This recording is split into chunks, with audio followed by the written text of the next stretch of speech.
नमस्कार दोस्तों। हिंदी व्याकरण का एक टॉपिक है जो अक्सर सबको उलझा देता है, क्रिया विशेषण। आज हम इसे बिल्कुल आसान और एकदम एग्जाम पर फोकस करके समझेंगे।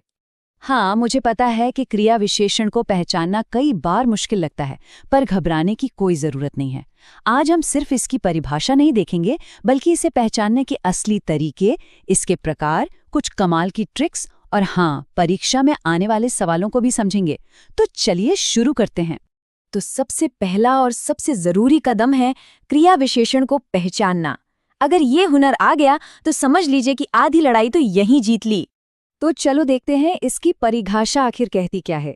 देखिए, क्रिया विशेषण वो शब्द है जो किसी क्रिया विशेषण या किसी दूसरे क्रिया विशेषण की विशेषता बताता है। जैसे वह धीरे चलता है, यहाँ धीरे शब्द चलता है क्रिया के बारे में बता रहा है। या फिर वह बहुत खुश है, इसमें बहुत शब्द खुश विशेषण के बारे में और जानकारी दे रहा है। और इसे पहचानने की एक मास्टर की है, एक चाबी। बस वाक्य में जो क्रिया है ना, उससे ये 4 सवाल पूछकर देखिए। क्रिया कैसे हुई, कब हुई, कहाँ हुई और कितनी हुई। जो शब्द इन सवालों का जवाब दे, बस वही है हमारा क्रिया विशेषण। अब मजे की बात यह है कि यही सवाल, यही चाबी हमें सीधे क्रिया विशेषण के अलग अलग प्रकारों के दरवाजे तक ले जाती है। चलिए देखते हैं कैसे। देखिए, ये सवाल ही इनके प्रकार तय करते हैं। जो कैसे का जवाब दे वो क्रिया का तरीका यानी रीति बताता है, तो वो हो गया रीतिवाचक, जैसे तेजी से। जो कब का जवाब दे वो समय यानी काल बताता है, तो वो हो गया कालवाचक, जैसे कल। इसी तरह कहाँ से स्थानवाचक, कितना से परिमाणवाचक और कितनी बार से आवृत्तिवाचक बनते हैं। है ना, एकदम लॉजिकल और आसान। अब आते हैं उस हिस्से पर जहां सबसे ज्यादा कंफ्यूजन होता है, क्रिया विशेषण और विशेषण के बीच का फर्क। और ये एग्जाम के लिए बहुत बहुत जरूरी है। यहाँ एक ही शब्द के 2 अलग अलग रूप देखिए। जब हम कहते हैं राम तेज लड़का है, तो तेज शब्द संज्ञा यानी लड़का के बारे में बता रहा है, तो ये बन गया विशेषण। लेकिन अगर हम कहें राम तेज दौड़ता है, तो यहाँ वही तेज शब्द क्रिया यानी दौड़ता है के बारे में बता रहा है, और इसीलिए ये एक क्रिया विशेषण है। तो एग्जाम के लिए ये एक गोल्डन ट्रिक याद रखनी है।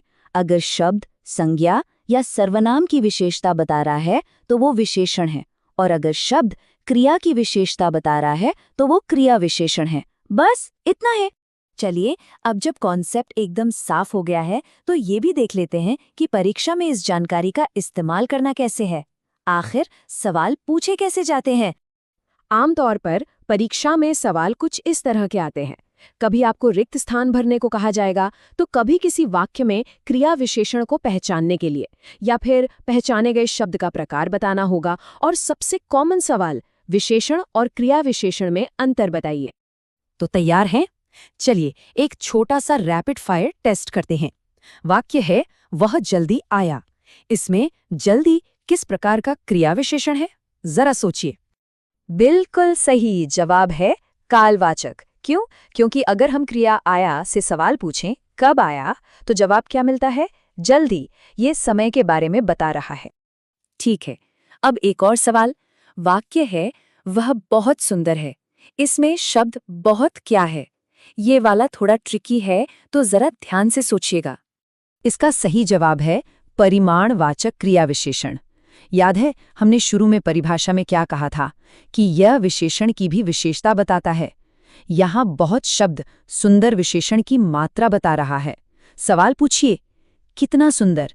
जवाब है बहुत। तो दोस्तों, इस पूरी बातचीत का निचोड़ बस यही है। परीक्षा के लिए बस ये मंत्र याद रखना है। कैसे, कब, कहाँ और कितना। ये 4 सवाल ही क्रिया विशेषण की पहचान की असली चाबी है। इन सवालों के साथ यकीन मानिए क्रिया विशेषण का कोई भी प्रश्न अब मुश्किल नहीं लगेगा।